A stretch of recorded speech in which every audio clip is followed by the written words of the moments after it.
No surprise that there's a populist outrage both on the right and the left, but we need to find a different way of ultimately separating politics from letting free market capitalism be free market capitalism. If some guy ends up with more green pieces of paper than the other, so be it, as long as we're all equal in a democratic system of governance. That's what I think we need to go to.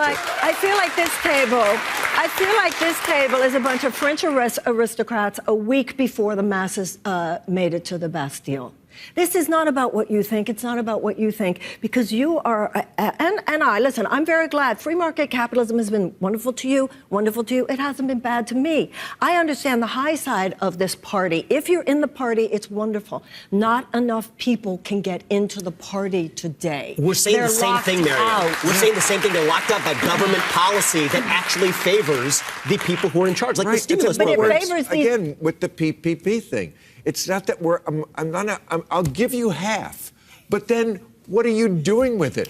You're not giving it to the people I want it to go to. You're giving it back to these assholes buying jet skis. You know, it's like, that's what... In today's America, capitalism stands at a crossroads, torn between fierce defenders who champion it as humanity's greatest economic engine and skeptics who argue it's a rigged system designed to favor the wealthy elite.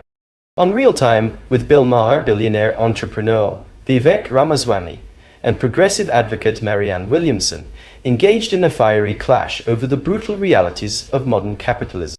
Is it an imperfect but essential driver of innovation and progress, or a mechanism that consolidates wealth at the top while leaving everyday Americans to fight over the crumbs?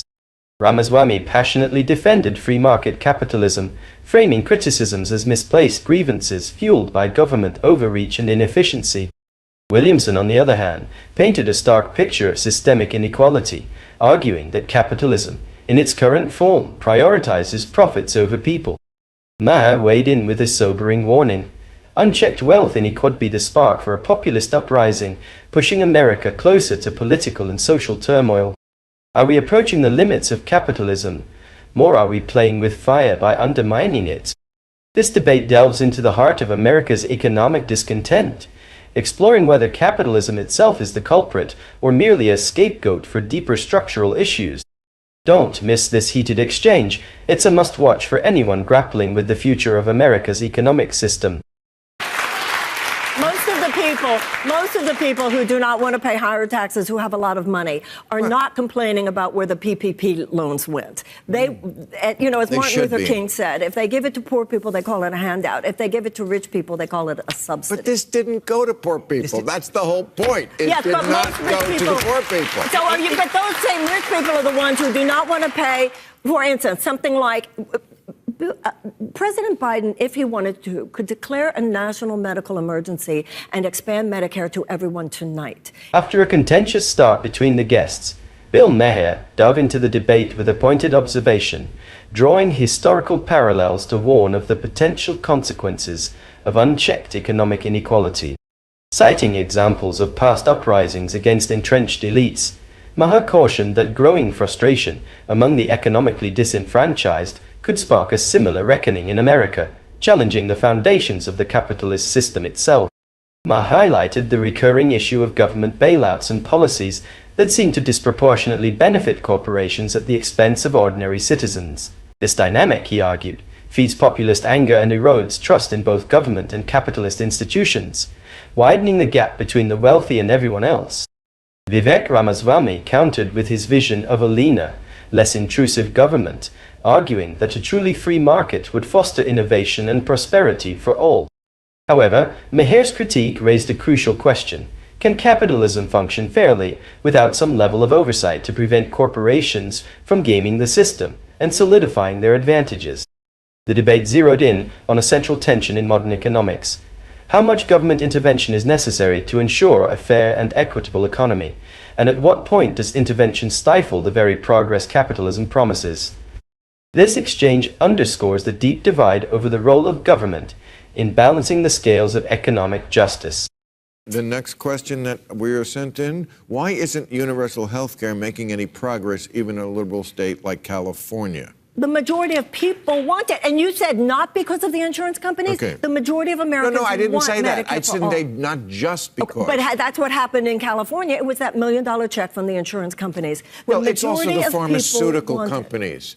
The Well- pharmaceutical companies make more than the insurance companies, a lot more. And their goal is not to make you healthy, it's the to same sell corporate drugs. matrix. So look,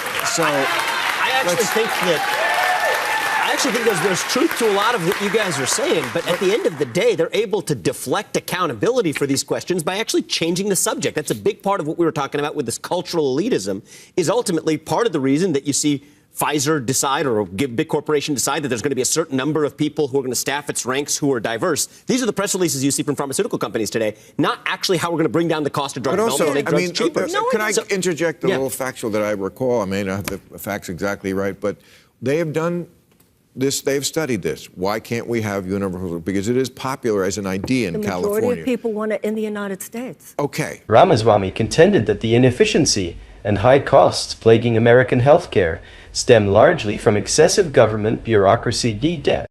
Rather than adopting a universal healthcare system run by the state, he proposed dismantling centralized entities like the Centers for Medicare and Medicaid Services and redirecting those funds directly to individuals. This, he argued, would empower citizens to purchase private insurance plans tailored to their specific needs, reducing bureaucratic waste and enhancing efficiency. Ramaswamy's vision centers on leveraging market competition to lower healthcare costs while expanding access, all without imposing a heavy tax burden or expanding government control. By giving individuals the financial means to choose their own coverage, he believes the system could achieve broader access without sacrificing efficiency or innovation. His approach offers a stark contrast to state-run, universal healthcare models, emphasizing individual choice and market-driven solutions. But when they crunch the numbers here in California of what it would cost to have universal health care, it's like taxes would have to be like 80% for everybody or something. There's a different way to do it. Insanely, the numbers, and that's why they give up on it. Well, there's because a really the different numbers way to do just it. don't work. There's a Because different way to do again, it, the Bill. corruption in the system, that's the problem.